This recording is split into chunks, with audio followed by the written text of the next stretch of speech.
কে সুকান্ত দা আমাকে প্র্যাকটিস করিয়েছেন ছোটবেলায়। আমি ওনার কাছেই প্র্যাকটিস করতাম ছোটবেলায়, শুধু হাই জাম্প করতাম তখন। আমি 2013 মার্চ মাসে থেকে হেপটা স্টার্ট করেছিলাম। তো হেপটা আমি আমার গুরুদেবের কাছেই করেছি স্টার্ট। আর তার আগে সুকান্তর কাছে হাই জাম্প করতাম। উনিও আরএসএ ক্লাবের সুকান্ত। তো থ্যাংক ইউ আরএসএ ক্লাব আমাকে এখানে আমন্ত্রণ করার জন্য। আমি তো অ্যাজ স্টুডেন্ট বাস ক্লাবই ডাকবে আপনাকে, এত বড় মঞ্চের মতো। Thank you so much.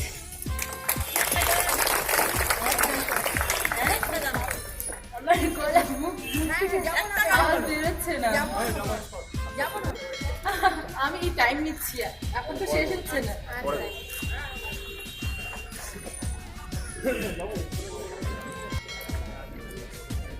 খুব সামনেই আমাদের স্বাগত।